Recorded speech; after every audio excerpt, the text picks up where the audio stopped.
Boa noite a todos, mais um dia de live. Vim aqui conversar um pouquinho com vocês sobre as vestimentas de Exu e Pombogira. Quem puder compartilhar a live, eu agradeço bastante. Provavelmente a live hoje não alcance grandes pessoas, grande movimento, até mesmo por não ser um dia comum de eu realizar live.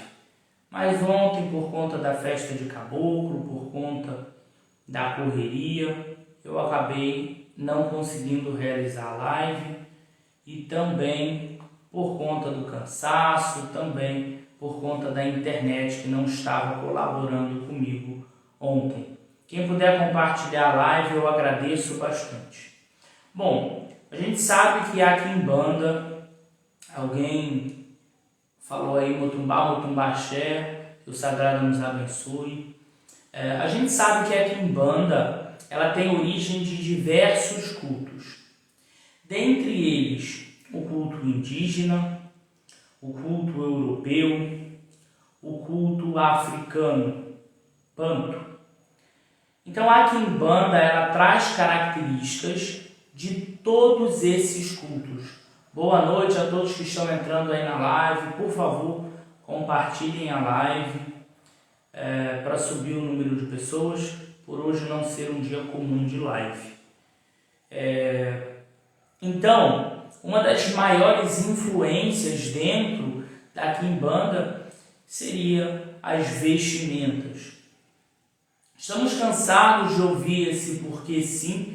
Acredito que todos, de que Exu ele veste cartola porque sim, Exu ele veste capa porque sim, Pombogira coloca chapéu porque sim, e a minha proposta com as lives é vir aqui mudar um pouquinho disso. Tudo que acontece dentro do culto, existe um porquê, existe uma origem, existe uma história por detrás.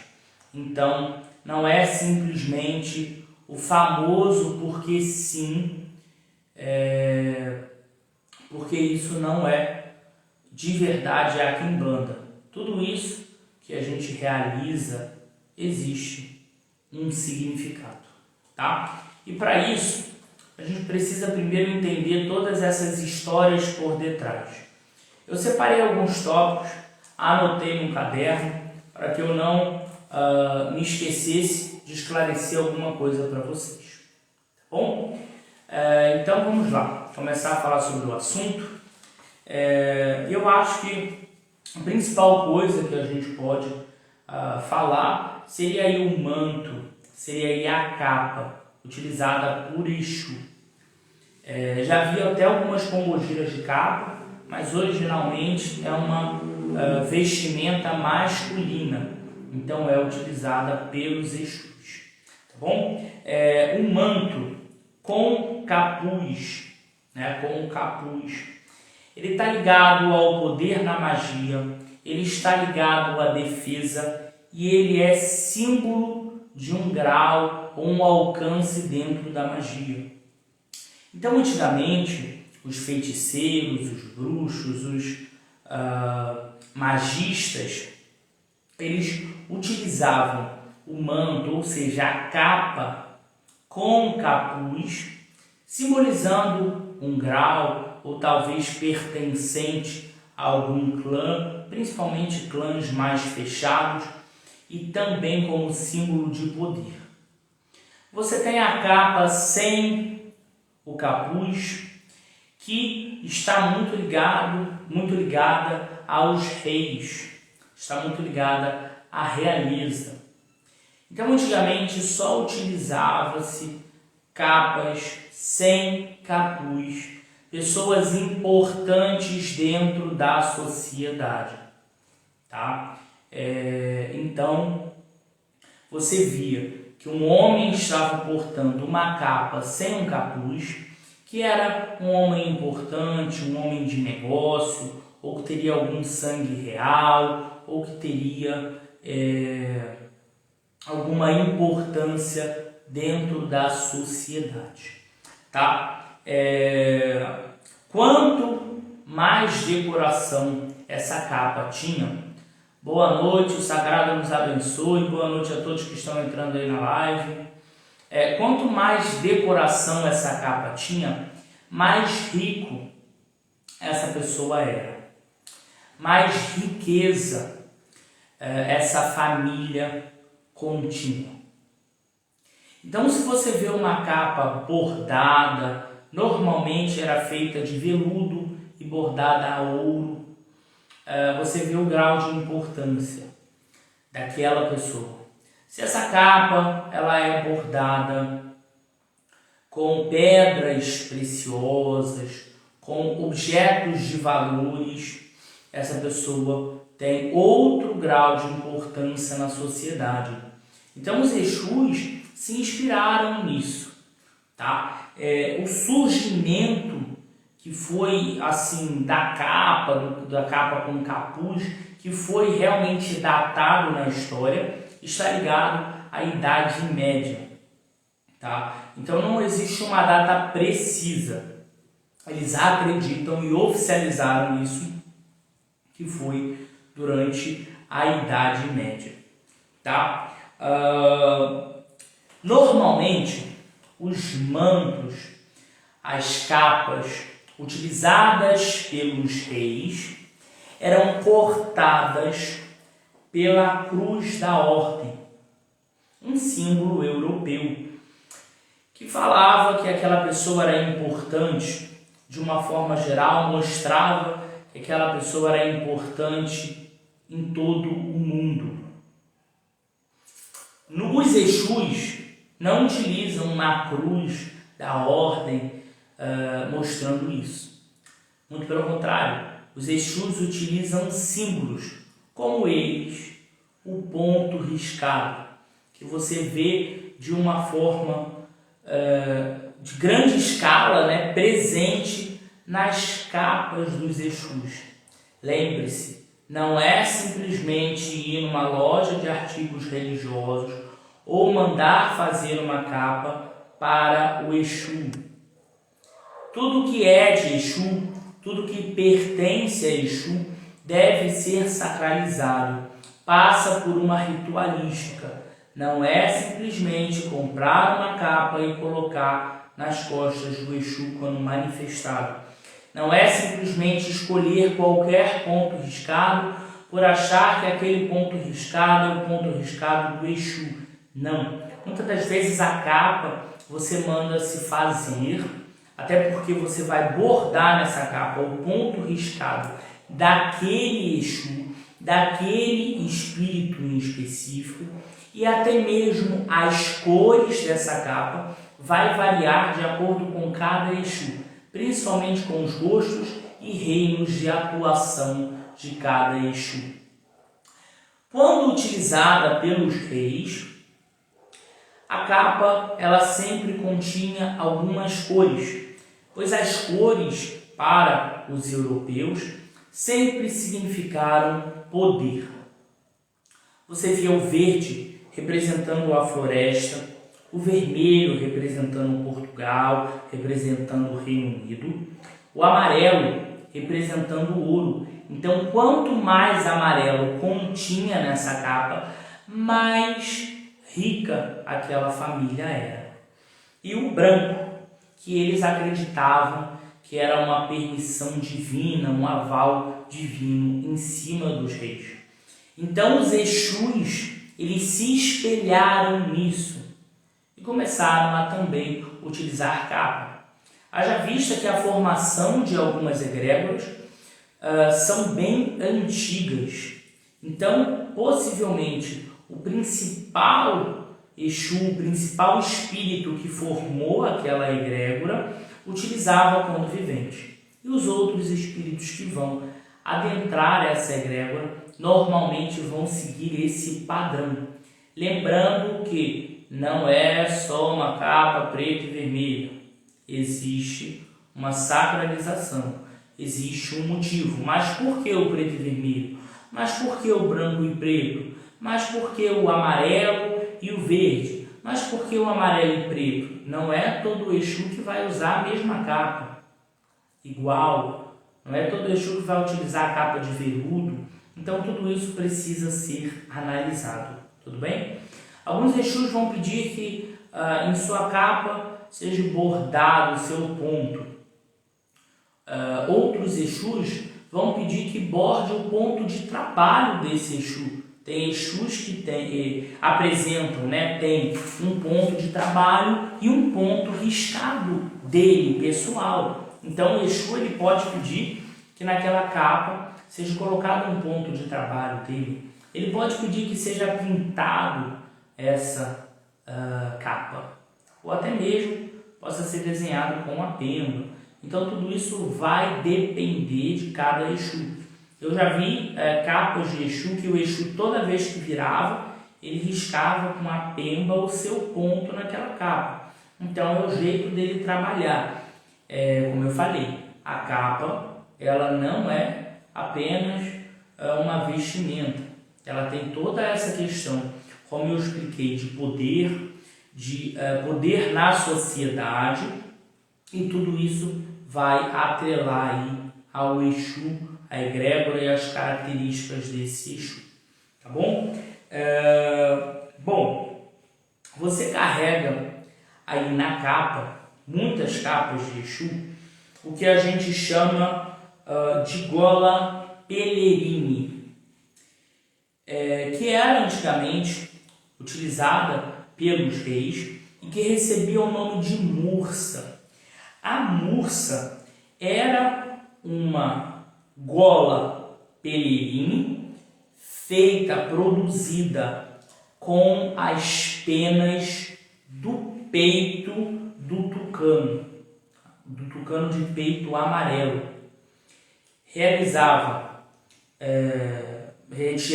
né, as penas e fazia-se essa gola para se colocar nas capas, tá? E era feita normalmente de seda bege ou ou verde escuro. Então sempre era feito com uma dessas cores, tá? E os Exus,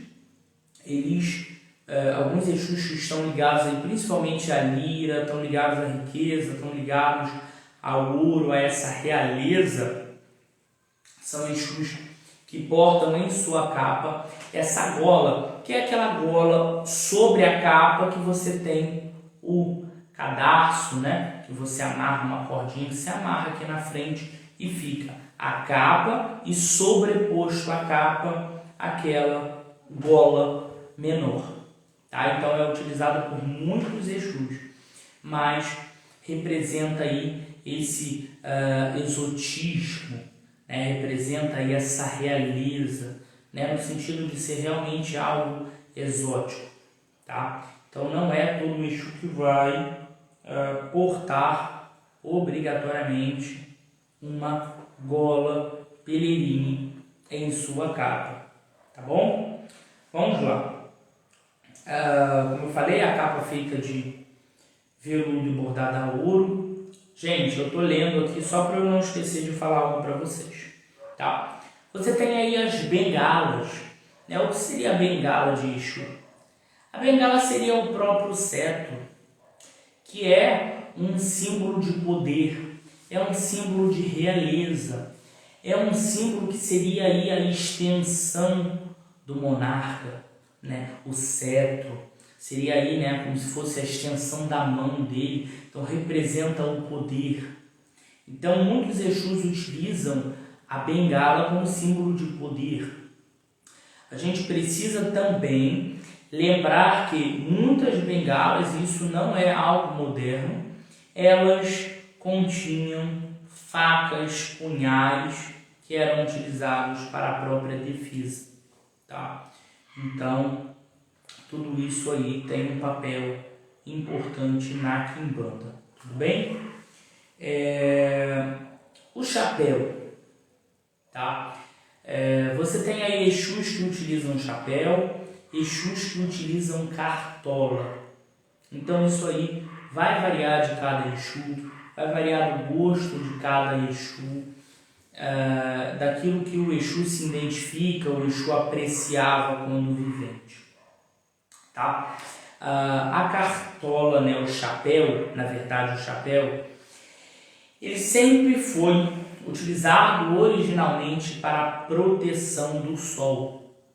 Só que conforme os anos, o chapéu ele foi utilizado como hierarquia, função e condição social de uma pessoa.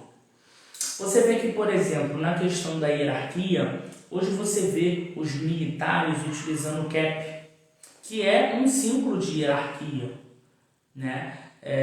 Então é um símbolo de poder. Então, ao você olhar uma pessoa com um cap, você sabe que essa pessoa é militar. Dependendo da cor do cap, você vai saber se essa pessoa é da aeronáutica, da marinha ou do exército. Então, representa esse símbolo de poder até hoje na sociedade.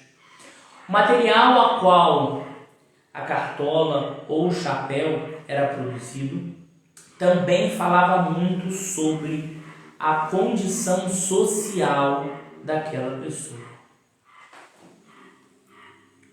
A pessoa fez uma pergunta, vamos lá. Por que quando eu passo em frente ao cemitério algo me chama para dentro? Então, você pode ter aí alguma conexão com o povo da Calunga Pequena. Pode portar algum Exu, carregar algum Exu da Calunga Pequena, pode ter alguma ligação com esse povo. Então, talvez por isso que você sinta essa vontade. Nada nessa vida é por acaso, né? Então, o material que era produzido, se era de palha, se era de seda, se era de pele de animais, se tinha pena ou não.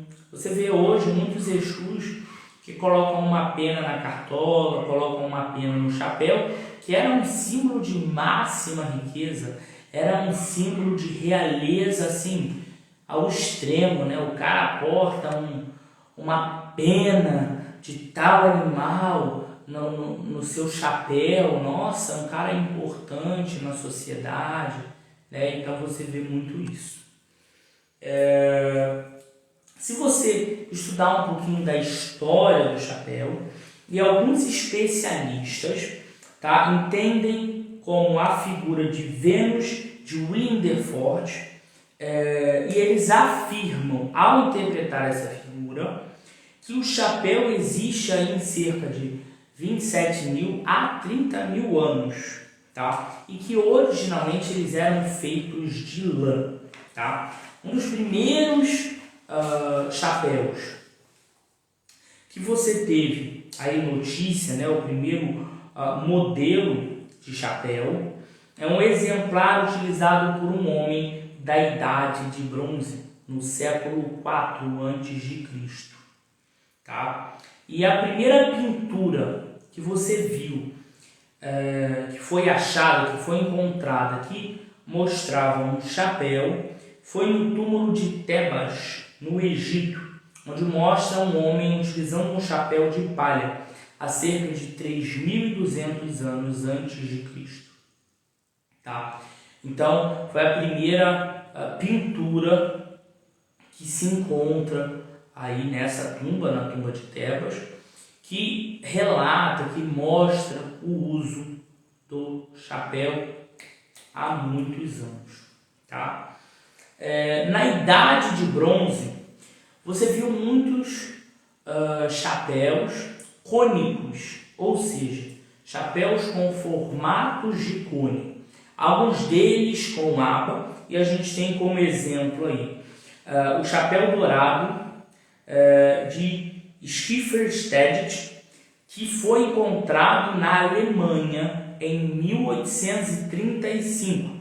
Tinha 29,6 centímetros e era aproximadamente, tinha 1.300 anos antes de Cristo. Tá? Ele tinha, né, além de um cone, ele tinha uma aba. E você tem o cone de ouro de Aventon, que foi encontrado na França em 1844, que ele não continha aba e ele tinha 55 centímetros de altura. Os cones, os chapéus em formatos de cone, para os viventes na Idade de Cobre eram um símbolo de feiticeiros, como eles chamavam, eram de magos, né? Magos feiticeiros. Eles acreditavam na Idade de Bronze que os feiticeiros, que os magos tinham o poder de mexer na astrologia e no clima, né? Então, se houvesse alguma mudança na astrologia ou alguma mudança climática, era a intervenção dos magos, dos feiticeiros. E muitos pesquisadores dessa época, principalmente pesquisadores alemães, eles acreditavam que os símbolos desenhados nesses chapéus eram símbolos que ligavam a essa conexão com o divino, com o sagrado, e permitia aí essa mudança climática ou algo do tipo, tá? Isso aí na Idade do Bronze, tá?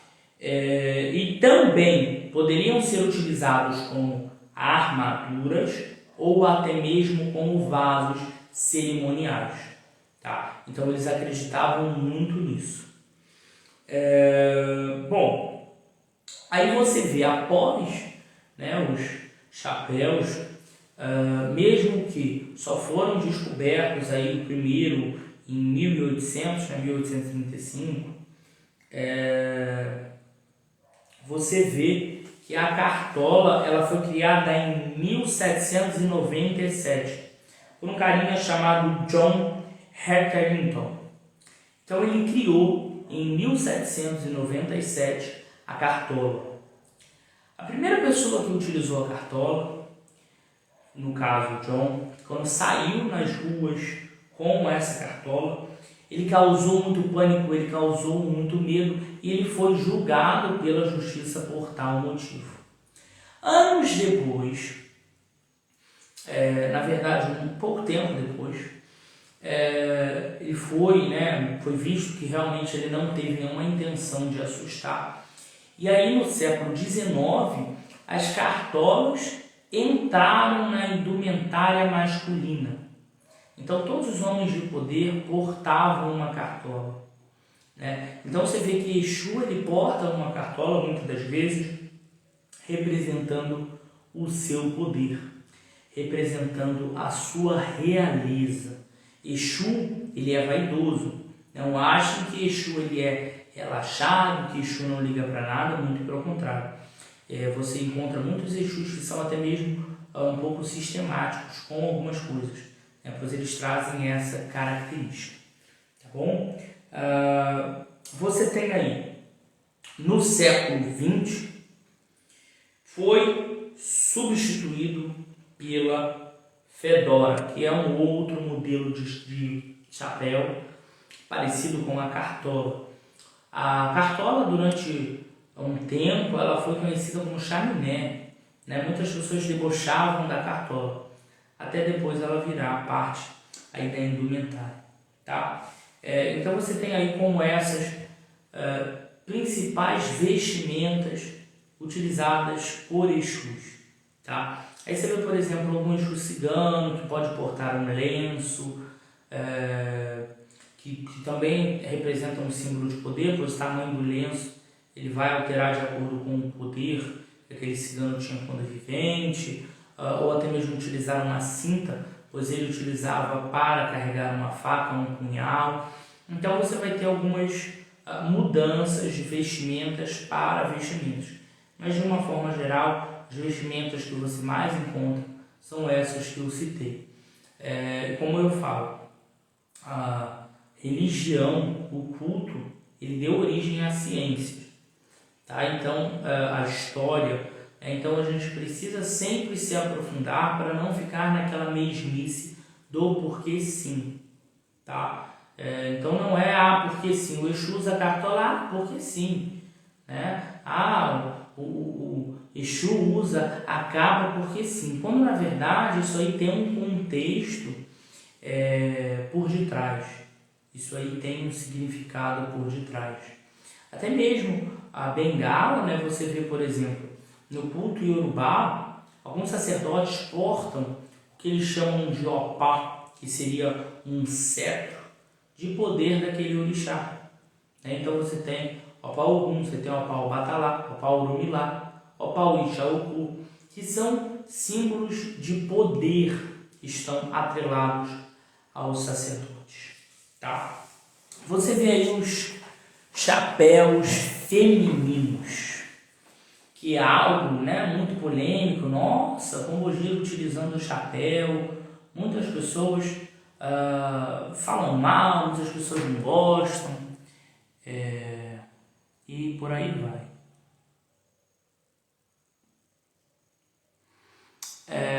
Então, Jefferson perguntou: hoje temos os magos que retiram objetos ocultos de dentro de suas cartolas.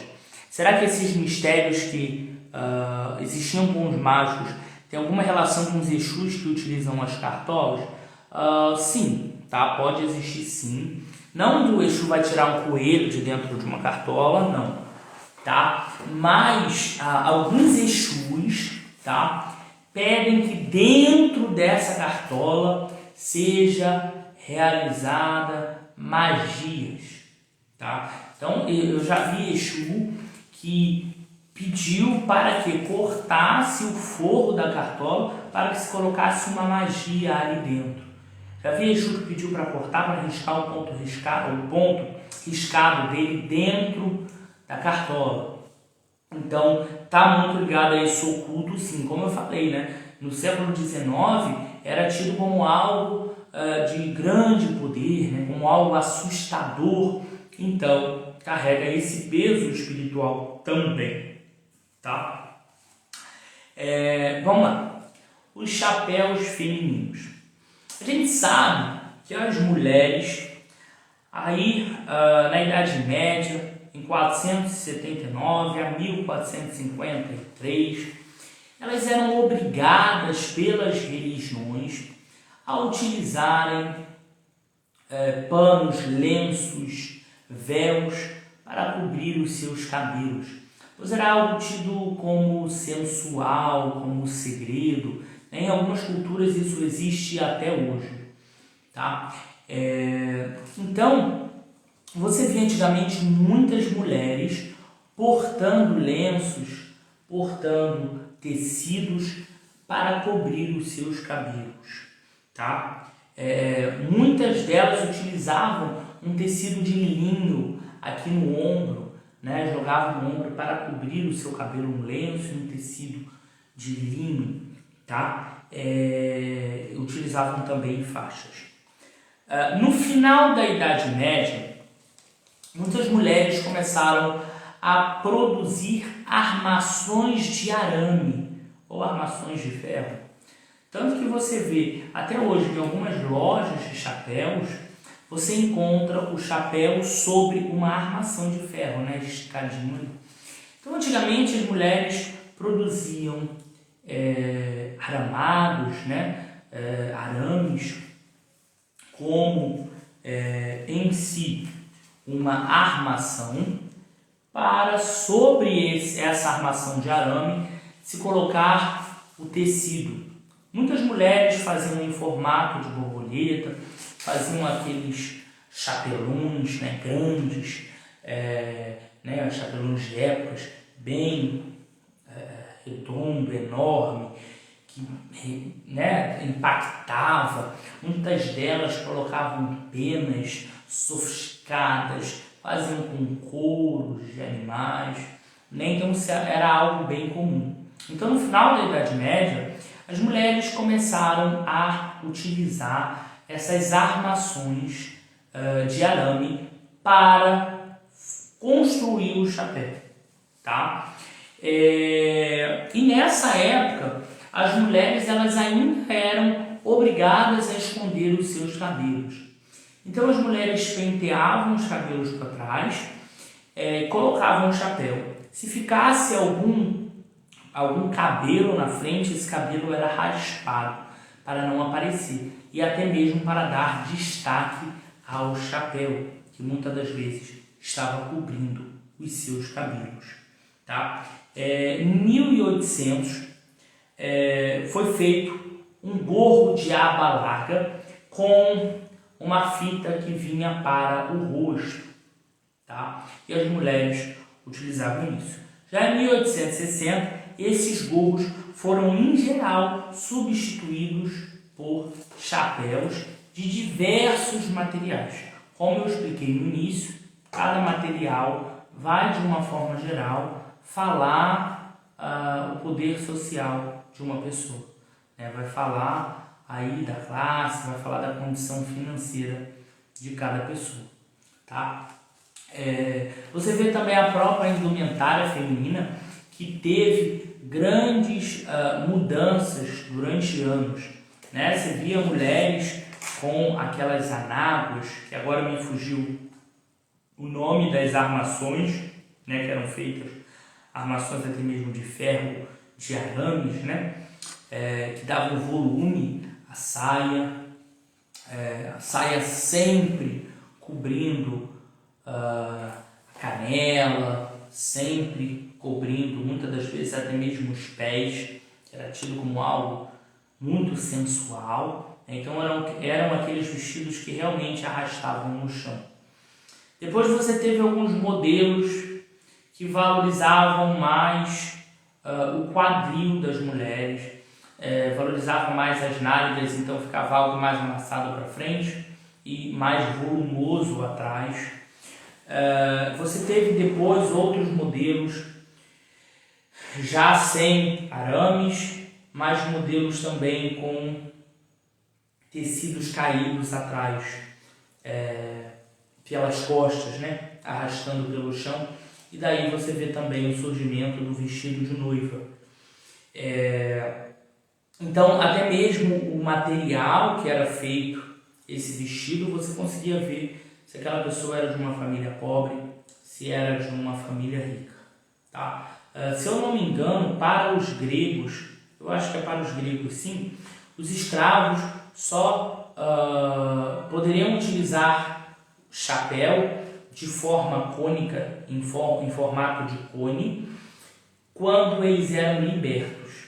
Então, muitas das vezes, os gregos davam um chapéu cônico, um cone basicamente, que se era colocado na cabeça quando um escravo era liberto. Tá? Você vê outras indumentárias femininas, como aquela faixa de cintura, que era utilizada para segurar a minha calça, e muitas das vezes para esconder armas, como facas, punhais em defesa, ou até mesmo esconder outros pertences das mulheres. Tá? A roupa feminina ela era sempre muito larga, sempre muito fofa, para que não marcasse o corpo da mulher.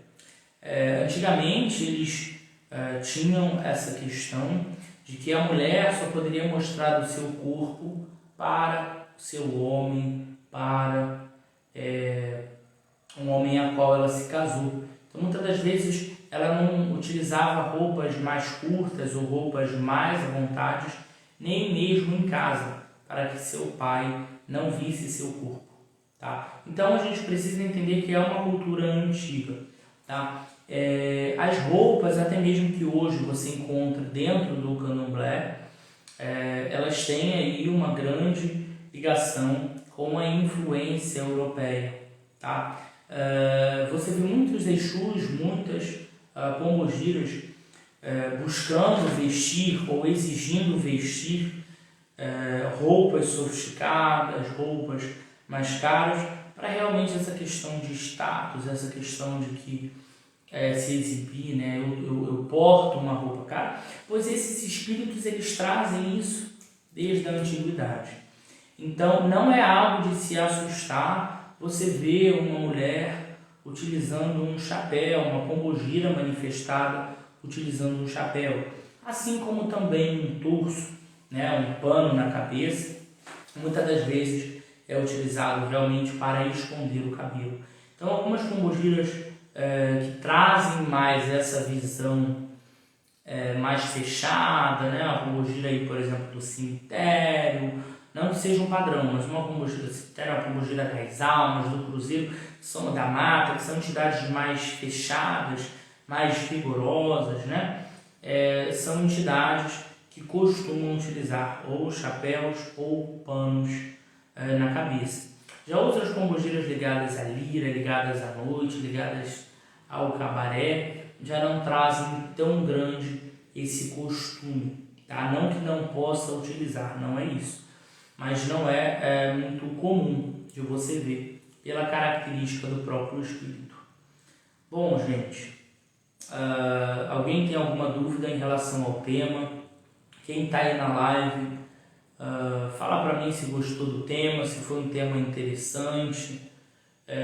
Como eu falei no início, a gente precisa voltar um pouquinho na história, porque é impossível eu chegar aqui e falar, não, o Exu utiliza a cartola porque ele utiliza, porque é assim, porque o Exu do meu pai de santo utilizava, porque o Exu do meu avô de santo utilizava. E a gente não está aqui para repetir. A gente precisa saber o porquê das coisas.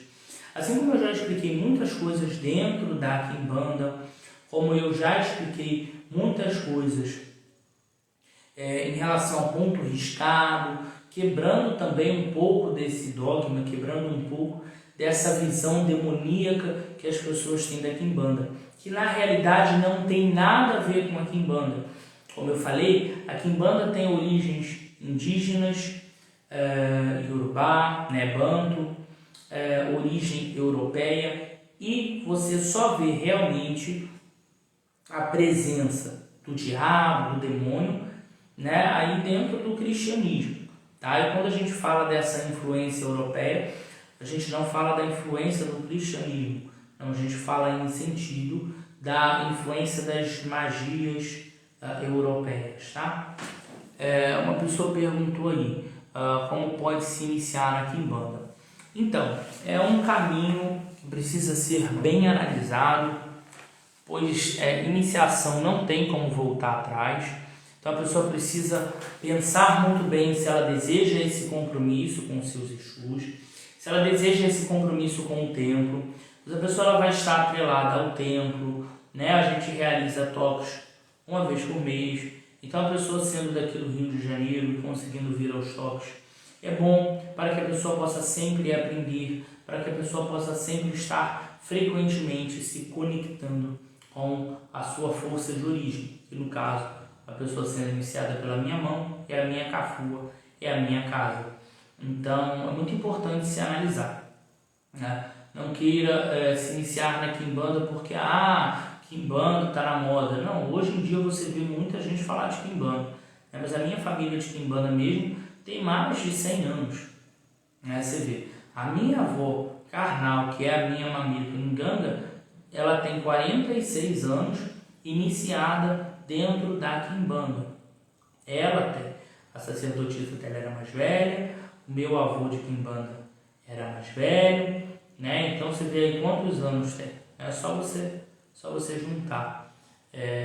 Então a Quimbanda ela é um caminho maravilhoso, é muito bom, como eu já contei para vocês. A Quimbanda tirou do meu rosto um óculos, tirou do meu olho uma miopia. Só que a pessoa ela também tem que saber se ela quer esse compromisso com o Exu.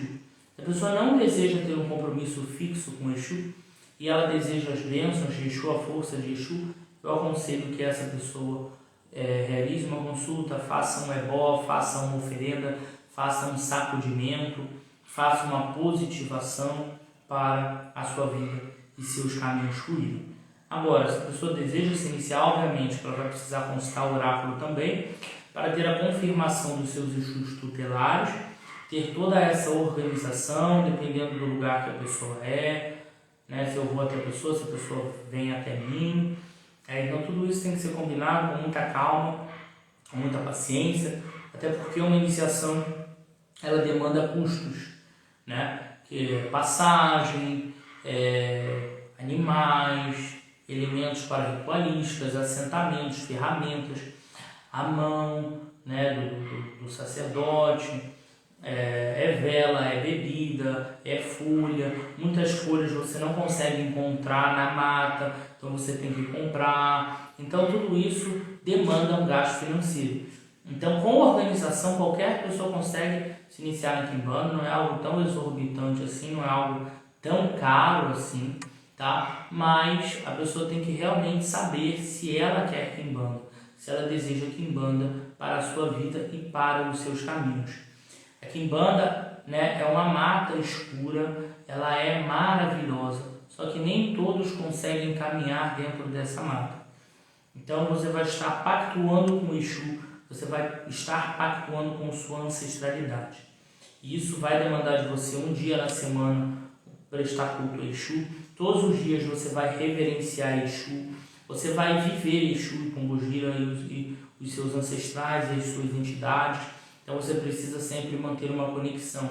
O que muito eu vejo é uma pessoa realiza um assentamento, não cria uma conexão com esse assentamento, porque muitas das vezes esse assentamento fica preso no terreiro, esse assentamento fica longe, ou fica na casa da pessoa e a pessoa não cuida. E ao você não soprar uma fumaça num assentamento, você não acender uma vela, você não colocar uma bebida, você não chamar aquela energia, você vai aos poucos dissipando a energia que foi invocada, que foi chamada no dia da iniciação. Então por isso que a gente fala que o assentamento, quanto mais velho ele tem, mais ligunzo, né? Ou seja, mais axé ele tem, porque são muitos anos de devoção, muitos anos de culto, muitos anos de sacrifício. Então a pessoa ela está sempre em harmonia com esse assentamento, ela está sempre em harmonia com esse ancestral, tá? Então tudo isso é importante. Então, por favor, não adentrem a Kimbanda se vocês não estão prontos para tudo isso que a Kimbanda nos cobra. Bom, gente, esse aí o tema de hoje. Aqueles que entraram na live agora, não conseguiram ver a live desde o início, se quiserem, podem ir no feed para assistir a live. Ela vai ficar gravada. Vou postar também no canal do YouTube, tá? Agradeço a todos por estarem aqui. Eu até achei que hoje a live ia dar pouco movimento, mas graças a Exu correu tudo bem. Eu me sinto lisonjeado por ser querido por tantas pessoas, recebi tantas mensagens de mudanças, tantas mensagens positivas, tantas pessoas agradecendo pelo nosso trabalho. Vocês não têm noção do quanto isso é importante para mim e do quanto eu batalhei, do quanto eu abri mão de coisas para chegar aqui. Para quem não sabe, eu paguei a minha iniciação de Kimbanda com a minha pensão, né? Então, durante um bom tempo, eu abri mão de roupas, eu abri mão de sair, eu abri mão de muitas coisas para ter a Kimbanda comigo, para ter a força dos orixás comigo. Eu abri mão da minha infância, da minha adolescência, para hoje ter esse conhecimento, para hoje ser o sacerdote que eu sou. Então é muito gratificante ver todos vocês gostando do nosso trabalho, obtendo resultados positivos como sempre. Que o Sagrado possa sempre abençoar a nossa vida, os nossos caminhos, que o Exu de cada um de vocês, que a Pombogira de cada um de vocês possa conceder uma semana maravilhosa, uma semana de conquistas, uma semana de vitórias, uma semana de felicidade, de amor próprio, de crescimento. Vamos aproveitar mais uma semana, mais uma chance, mais uma oportunidade de viver, pois a gente não sabe quando a vida vai acabar. Então a gente precisa viver intensamente para que a gente possa ser feliz e possa também conquistar as coisas que a gente deseja. Nunca tenha medo de viver, nunca tenha medo de se desafiar diariamente, semanalmente e mensalmente. Só aqueles que se desafiam são os mais fortes, são aqueles que conseguem prosperar na vida. Então, se o negócio está difícil, você primeiro precisa acreditar que vai melhorar. Se você não acreditar, nada adianta. O ebó, ele faz a sua função, mas você também precisa fazer a sua parte. Então vamos acreditar na nossa capacidade sempre. E se eu não acreditasse em mim quando eu comecei e fui desmerecido por muitas pessoas, até mesmo por eu ser muito novo, eu não estaria aqui. Então resistir, persistir é o melhor caminho para o sucesso. Niguns Wake em banda todos, Nizara e Exu, e até a semana que vem.